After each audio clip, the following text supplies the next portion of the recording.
Supaya agar tidak samar terungkap ini keraton di Cirebon yang sah, simak begini runutnya. Cirebon Raya. Cirebon syarat dengan sejarah masa lalu, dengan kejayaannya yang tersohor ke seantero Nusantara. Bagaimana kala itu Sunan Gunung Jati, Syekh Syarif Hidayatullah memimpin Cirebon dengan syiar agama Islam, sehingga muncullah Kesultanan Cirebon yang jejaknya hingga kini masih bisa dilihat.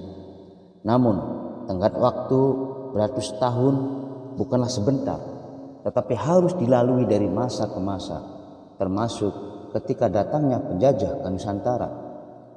Salah satu dampaknya, keraton Kesultanan Cirebon kini tak hanya satu, tetapi telah menjadi tiga, masing-masing keraton Kasepuhan, keraton Kanoman, dan keraton Kacirbonan.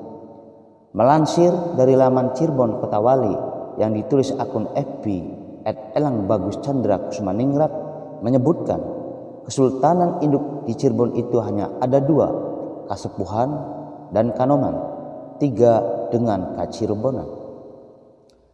Karena pendirinya Sultan Kanoman keempat, Pangeran Raja Kanoman, yang diasingkan dan kembali menjadi Sultan Kacirbonan saat itu, tulisnya. Atas dasar itu, lanjutnya, maka masyarakat sekarang menyebutnya dengan Keraton Kacirbonan. Menurutnya, memang Kacirbonan memiliki kriteria bangunan keraton dan bagian daripada sejarah Cirebon. Ini sifatnya hanya untuk menjadi bahan pelajaran sejarah saja, hingga di kemudian hari agar tidak menjadi sejarah yang sama. Karena banyak sejarawan yang meneliti, khususnya dengan adanya kaprabonan hanya dari satu orangnya saja, oknum yang menyatakan di media sosial, katanya nama Pengguron ada sejak tahun 1976. Itu yang mengatakan ada keinginan merubah menjadi keraton atau kesultanan, maka mengaburkan sejarah nama dari Pengguron paparnya. Dikatakannya, yang perlu diingat setiap pergantian kepemimpinan memiliki catatan negara.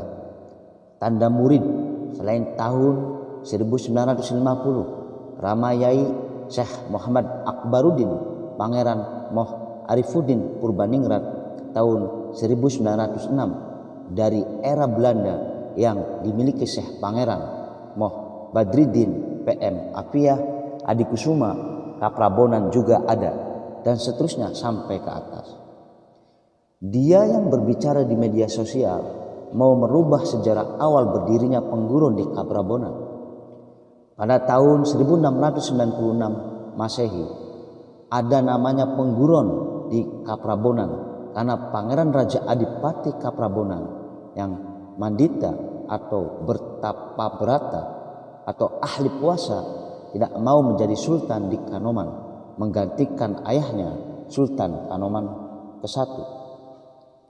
Maka diberikanlah sebidang tanah wilayah timur untuk berpengguron. Masyarakat menyebutnya dengan Kaprabonan karena nama dari pendirinya. Atas dasar ini, jadi gelar sultan atau keraton atau kesultanan di Kaprabonan itu tidak ada sejarahnya dari zaman dahulu kala. Pungkasnya,